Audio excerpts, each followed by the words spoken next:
అయిన ఇర్మియా రాసిన గ్రంథం 48వ అధ్యాయం 10వ వచనం. యెహోవా కార్యమును అశ్రద్ధగా చేయువాడు శాపగ్రస్తుడవునుగాక.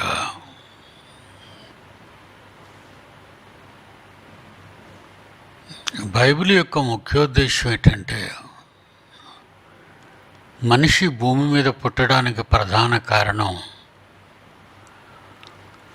దేవుడు వ్రాసిచ్చిన తన బ్రతుకు కాలంలో భూమి మీద తండ్రి పని ఇష్టపూర్వకంగా, అశ్రద్ధతో కాకుండా ఇష్టపూర్వకంగా జరిగించాలి అని దేవుడు కోరుకున్నాడు.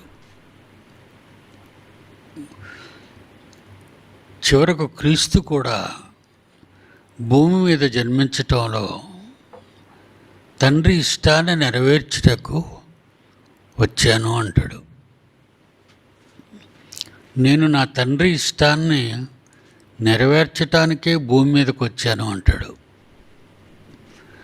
భూమి మీద ఉన్న కోట్లాది మంది మనుషులు ఆయా తరాల్లో పుడుతూ చనిపోతూ ఉన్నారు కనుక, పుట్టిన వారందరూ వారి వ్యాపార నిమిత్తం, వారి చదువు సంధ్యల నిమిత్తం, వాళ్ళ ఇతర కార్యక్రమాల నిమిత్తం, ప్రజలను ఏలికలుగా ఉండాలని ఏలి నిమిత్తం, ఉద్యోగాలు చేసుకుంటూ బ్రతకటం నిమిత్తం మనుషులు రకరకాల జీవన వ్యాపారాల్లో చిక్కుకున్నారు.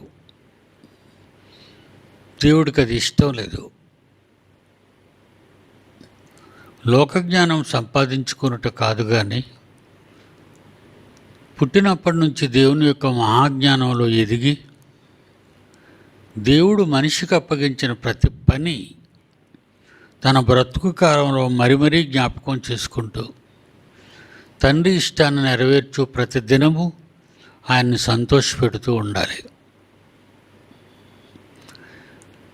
తన పని చేయడానికి ఎంతటి కష్టం వచ్చినా సరే మీరు మానుకోవాలని, మీ పనులన్నీ పక్కన పెట్టి తండ్రి పని శ్రద్ధగా చేయాలి అని దేవుడు తన పుస్తకాలన్నిటిలో కూడా వివరించాడు.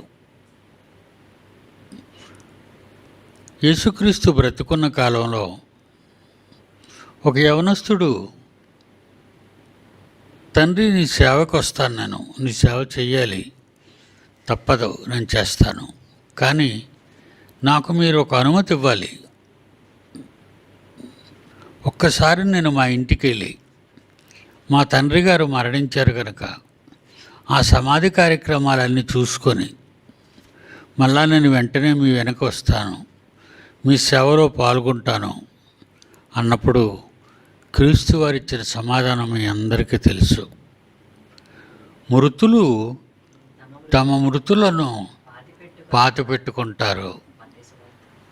మత్తయి రాసిన సువార్త 8వ అధ్యాయం 21వ వచనం.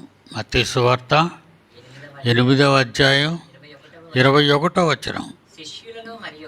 శిష్యులలో మరి ఒకడు, ప్రభువా, నేను ముందు వెళ్ళి నా తండ్రిని పాతిపెట్టుటకు నాకు సెలవిమ్ము. అప్పుడు యేసు అంటున్నాడు, నన్ను వెంబడించిన ఆయన. చనిపోయేవాళ్ళని పాతిపెట్టుకుంటారు కనుక ముందు నువ్వు వచ్చి నన్ను వెంబడించు. అక్కడున్నారు జనం మీ ఇంటి దగ్గర, మీ తండ్రి సమాధి కార్యక్రమాలు వాళ్ళందరూ చూసుకుంటారు. అన్నిటికంటే ముఖ్యం, నా పని మీద నువ్వు వచ్చావు, నా పని వెనక్కి పెట్టి నీ తండ్రిని సమాధి కార్యక్రమం చేసి వస్తానని అంటున్నావు. దీనికి నేను ఒప్పుకోనన్నాడు యేసుక్రీస్తు. చనిపోయిన శవాన్ని విడిచిపెట్టి వచ్చిన పనిలో ఉండమని యేసు చెబితే, ఇంటి దగ్గర ఏదో చిన్న కష్టం వచ్చిందని దేవుని సన్నిధినే ఎగ్గొట్టి వెళ్ళిపోయేవాళ్ళు దొంగచాటుగా మనకు తెలుసు. వాళ్ళ మీద అందుకే కఠినంగా నిర్ణయాలు తీసుకుంటున్నాను. కోరుండి దేవుడు ఇంత చక్కగా చెప్పినా విడమరిచి పట్టించుకోకుండా వినకుండా వాళ్ళ సొంత పనులు చూసుకుంటున్నారు,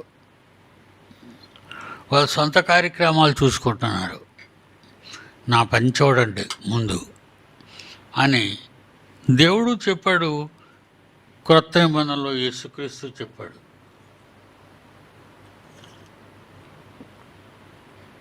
దేవుని పిల్లలారా, దేవుని పిల్లలుగా జన్మించిన భూమి మీద యావత్ కోటి మానవాళి ముందు దేవుణ్ణి తెలుసుకోవాలి, తర్వాత ఆయన పనులను తెలుసుకోవాలి, ఆ పనుల్లో తమ జీవితకాలం అంతా గడపాలి.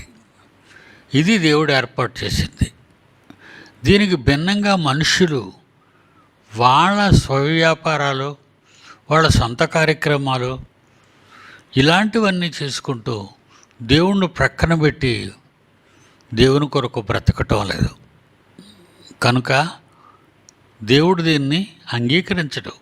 అందుకే అంటున్నాడు, యెహోవా కార్యమును అశ్రద్ధగా చేయువాడు శాపగ్రస్తుడు, శపించబడిన వాడు అవుతాడు అని అంటున్నట్టుగా బైబిల్లో రాయబడింది. న్యాయాధిపతుల గ్రంథం 5వ అధ్యాయము,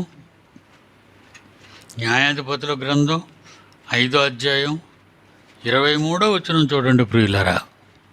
న్యాయాధిపతుల గ్రంథం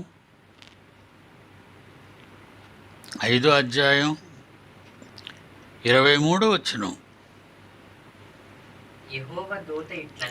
యెహోవా దూత ఇట్లనెను, మే రోజును శపించుడి, దాని నివాసుల మీద మహాశాపం నిలబెట్టండి. యెహోవాకు పని చేయటానికి సహాయమునకు వారు రాలేదు. బలిష్ఠులతో, బలవంతులతో కూడి యెహోవా సహాయమునకు వారు రాలేదు. దేవుని పని చేయటానికి, బలవంతులతో కలిసి దేవుని పని చేయటానికి దేవుడు రమ్మన్నా వాళ్ళు రాలేదు. అందుకే ఏమంటున్నాడు, నిందేమని వేస్తున్నాడు చూడండి వాళ్ళ మీద దేవుడు. ఏ రోజును శపించుడి, దాని నివాసుల మీద మహాశాపం పెట్టండి. యెహోవా సహాయమునకు వారు రాలేదు. బలవంతులతో కూడి దేవుని పని చేయటానికి వాళ్ళు రాలేదు. దేవుని పిల్లలారా, దేవుడు నేరారోపణ చేస్తున్నాడు. బలవంతుల్ని ఇచ్చాను మీతో కూడా పని చేయటానికి, రండి అని మిమ్మల్ని కోరుకున్నాను, కానీ మీరు రాలేదు. కనుక అశ్రద్ధగా చేయవాడు శాపగ్రస్తుడవుతాడు. పనికి రానివాడు శాపగ్రస్తుడవుతాడు. పనికి రానివాడు, అశ్రద్ధగా చేయవాడు, పట్టించుకోలేనివాడు, వీళ్ళందరికీ దేవుని పని చేయకపోతే భూమి మీద మీ పుట్టుక వ్యర్థం అంటున్నాడు. మీరు ఎందుకు జన్మించారు భూమి మీద? మీ ఉద్యోగాలు చేసుకోవడానిక, మీ కాపురాలు చేసుకోవడానిక, మీ బిడ్డలు కండానిక, మీ బిడ్డలు చదివించుకోవడానిక, మీ బిడ్డలకు పెళ్ళిళ్ళు చేయడానిక? ఆలోచించండి. ఎందుకు వచ్చారు మీరు భూమి మీదకి? నా పని చెయ్యి నిమిత్తం వచ్చారు మీరు. నా పని చేయటానికి మీరు వచ్చారు. నా పని మీరు చేయకుండా మీ పనులు మీరు చేసుకుంటే దేవుడు ఏమంటున్నాడు?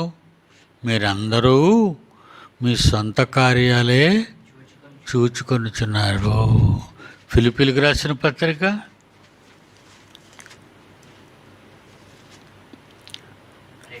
2వ అధ్యాయము 21. ఫిలిప్పీలకు రాసిన పత్రిక 2వ అధ్యాయం 21. అందరూ తమ సొంత కార్యములనే చూచుకొనుచున్నారు, కానీ యేసొచ్చి ఇన్ని చెప్పినా తన తండ్రి పని మీద ఉన్నానని, ఆ పని యేసుక్రీస్తు మాటలు వినటం లేదు, మీరు పట్టించుకోవటం లేదు, చదవటం లేదు, నేర్చుకోవటం లేదు, ప్రాక్టీసులో లేరు.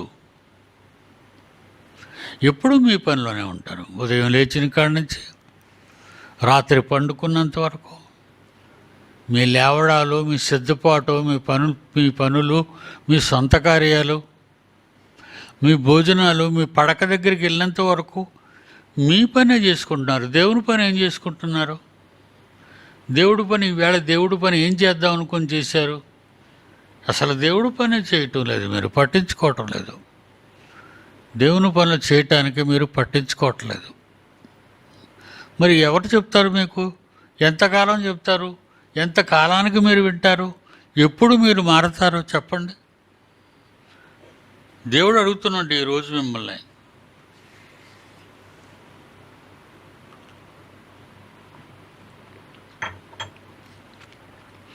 ఆదివారం ఒక రోజు వస్తారు దేవుని సన్నిధికి, ఆరాధన 12 గంటల కాడ వెళ్ళిపోతారు. ఏం పని చేశారు దేవునికి?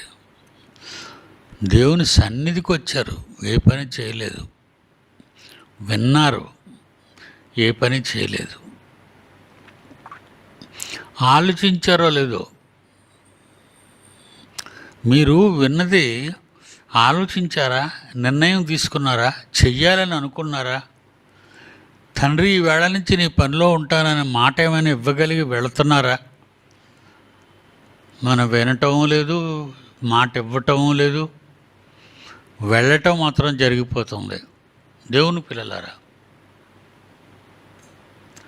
దేవుడు తన మనస్సులోని ఆవేదన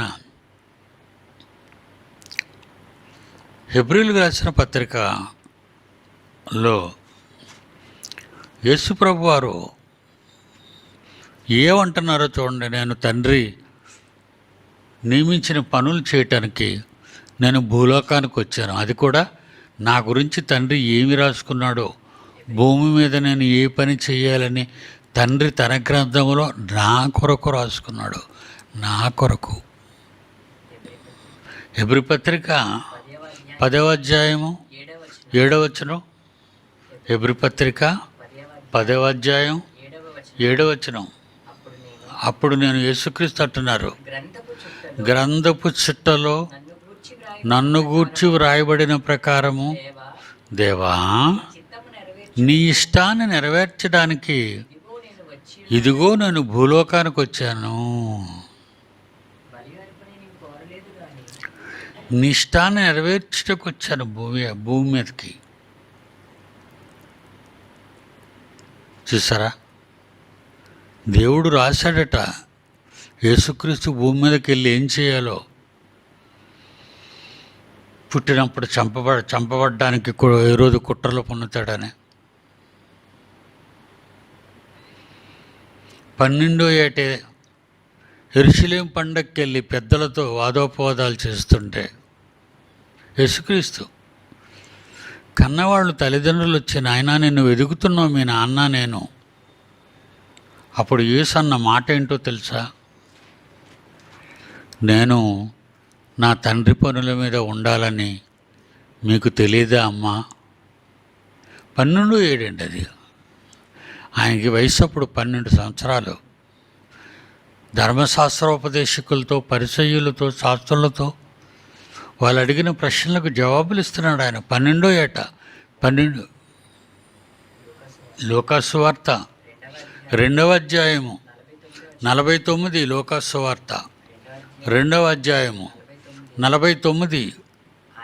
ఆయన, మీరు ఎందుకమ్మా నన్ను వెతుకుతున్నారు? నేను నా తండ్రి పనుల మీద 12వ ఏట నుండే ఉండాలని మీరు ఎరుగరంటే మీకు తెలిసి ఉండాలి. మీ గురించి గ్రంథపు చుట్టలో రాయబడి ఉన్నదని మీకు ఇప్పుడు తెలిసిపోయింది. తెలీదంటే ఎలా ఒప్పుకుంటాడు దేవుడు? నేను చెప్పానుగా, మీరు విన్నారుగా, మీరు బైబిల్లో చూశారుగా. యేసుక్రీస్తు అంటున్నాడు, నేను నా తండ్రి పనుల మీద ఉండవలనని మీరు ఎరుగరా? మీకు తెలిసి ఉండాలి ఇప్పటికే. 12వ ఏట నుండి నా తండ్రి పని మీద ఉండాలని నా తండ్రి నన్ను కోరుకొని నా గురించి వ్రాశాడు.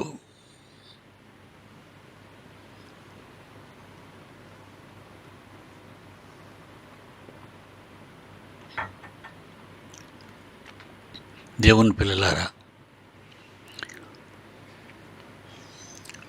హెబ్రీ పత్రిక వచ్చేసరికి ధర్మశాస్త్ర గ్రంథాన్ని తీసుకున్నాడు యేసుక్రీస్తు.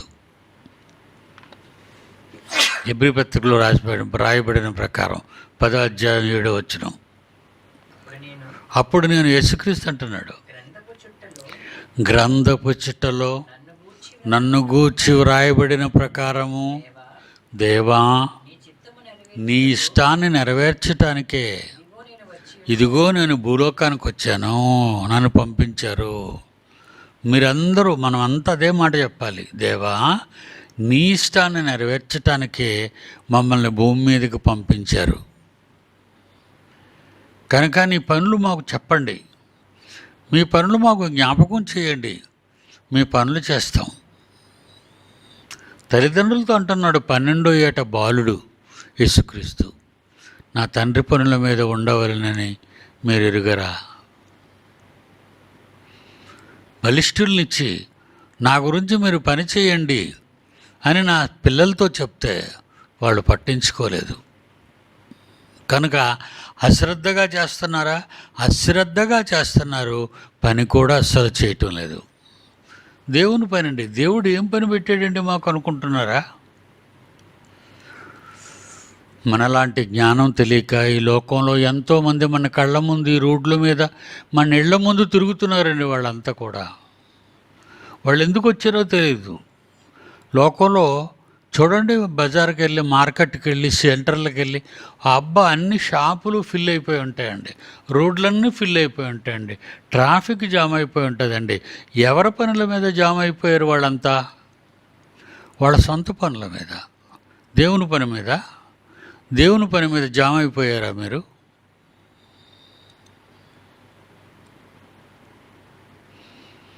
మొన్న ఒక ఇన్సిడెంట్ జరిగిందండి. ఒక ఆమెకి బాధ్యతలు అప్పగించామండి, అమ్మా ఈ పని నువ్వు చేయాలి, అయిపోయిన తర్వాత అని ప్రత్యేకంగా అనౌన్స్ చేయించి చెప్పామండి. సరిగ్గా 6 అవుతుంది, ఇంటికాడి నుంచి ఒక ఫోన్ వచ్చింది, మీ మాంగారికి బాగులేదని. నీ తండ్రి చచ్చిపోయాడని కబురు వస్తే ఏం చేశాడండి యవనస్తుడు? ఒక యవనస్తుడు యేసుక్రీస్తు కాలంలో, మా తండ్రి చనిపోయాడు ప్రభువా, నేను వెళ్ళి ఆ బరైల్ కార్యక్రమం, సమాధి కార్యక్రమం మరి నేను చేసుకొని వస్తాను అన్నాడు. శిష్యుల్లో మరి ఒకడు, ప్రభువా నేను మొట్టమొదట నీ పని కాదు, నేను మొదట వెళ్ళి నా తండ్రిని పాతిపెట్టుటకు నాకు సెలవిమ్ము. అప్పుడు ఏసేమన్నాడు? నన్ను వెంబడించు ముందు. చచ్చేవాళ్ళు పాతి పెడతారు అక్కడ. ఇంటి దగ్గర చాలామంది ఉన్నారు, ఇరుగు పొరుగు ఉన్నారు. శవాన్ని ఎవరు రోడ్డు మీద వదిలేయరు, సమాధి చేస్తారు. వాళ్ళు రాత్రంతా శవం చుట్టూ కూర్చుంటారు, భజనలు చేసుకుంటారు, పాటలు పాడుకుంటారు, ప్రార్థనలు చేసుకుంటారు. బతకాలని కాదు, బ్రతుకు తెరువు కోసం. దేవుని పిల్లలారా, మా ఇంటి దగ్గర పరిస్థితులు బాగులేవని చెప్పినా పట్టించుకోకుండా తన ఇంటికి వెళ్ళిపోయింది. ఏమైందంటే ఏమీ లేదండి, మోషన్కి వెళ్ళాడు అంతే, చచ్చిపోలేదండి. ఇది ఒక పెద్ద కారణమా? ఏమండి, ఎవరైనా ఉంటారు. ఆయన భార్య ఉంది కడుగుతుంది, ఆయన మనవాళ్ళు ఉన్నారు కడుగుతారు, ఆయన మనవరాళ్ళు ఉన్నారు కడుగుతారు. వీళ్ళెవరు చేయరా సేవ? ఇక్కడ దేవుని పని చెయ్యమన్న పని విడిచిపెట్టేసి వెంటనే వెళ్ళిపోవడమే, కనబడకుండా, చెప్పకుండా ఎవరికి. మరి వీళ్ళు ఏమి నేర్చుకుంటున్నారంటే దేవుని సన్నిధిలో ప్రతివారం వస్తారు, వాక్యాన్ని వింటారు, ఏమి నేర్చుకుంటున్నారు? చాలా సిగ్గుకరం కదండి ఇలాంటివన్నీ సిగ్గుకరం. నువ్వు చేస్తావు ఏదో ఒక రోజు, నువ్వు కూడా చచ్చే రోజు ఒకటి ఉంటుంది. ఆ రోజు గుర్తొస్తాయి నీకన్నీ, కానీ ఏం చేయలేవు. ఎందుకంటే నీ తప్పులు ఒప్పుకోవటానికి నీకు ఇక సమయం లేదు, వెళ్ళిపోవాలి కనుక. నీ తప్పులు ఒప్పుకోవటానికి నీకు సమయం లేదు, నువ్వు ఒప్పుకోవాలి. కానీ క్షమించడు దేవుడు, క్షమించడు, నీతో వాదించడు కూడా. అప్పుడు దేవుడు నీతో వాదించడు. అప్పుడు ఏం చెప్తావు దేవుడికి? ఎందుకు వెళ్ళలేదని చెప్తావు.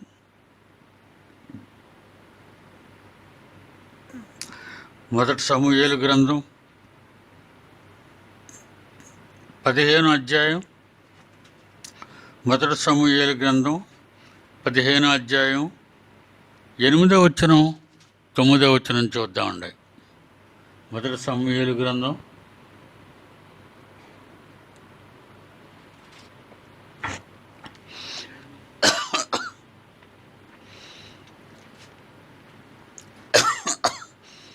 మొదటి సమూయేలు గ్రంథం 15వ అధ్యాయం 8వ వచనం 9వ వచనం చూద్దాం.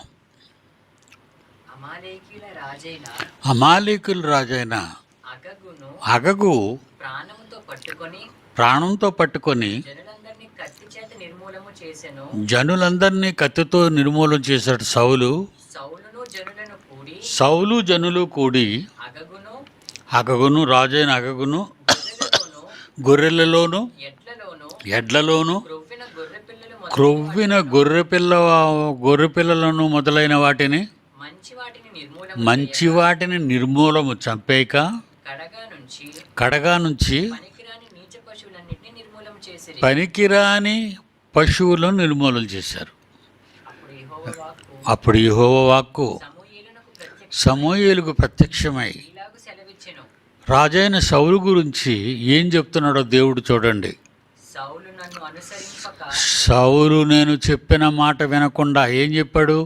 అగగును చంపేయండి, పశువుల్ని చంపేయండి, మనుషుల్ని చంపేయండి, అందరినీ చంపేయాలి, ఎవరిని బ్రతకనివ్వకూడదు అని దేవుడు చెప్తే వాళ్ళ మీదకు యుద్ధానికి వెళ్ళి ఆ రాజును చంపకుండా ప్రాణభిక్ష పెట్టి, ఆ జంతువుల్ని చంపకుండా బలిసిన వాటినన్నిటినీ పక్కకు పెట్టి, జబ్బుతో ఉన్నవి, జబ్బు పడినవి, అంగవైకల్యం ఉన్న వాటిని చంపేశాడట.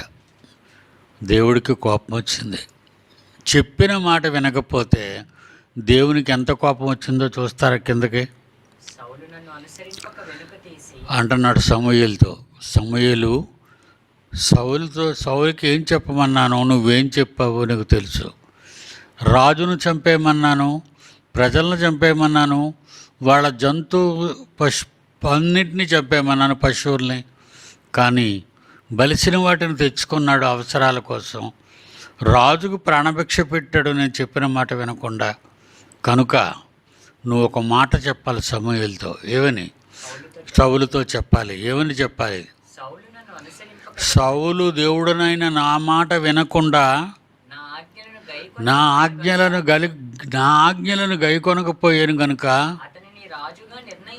అతనిని రాజుగా నేను ఎందుకు చేశానా అని నేను పశ్చాత్తాపడుతున్నానని దేవుడు అంటున్నాడు.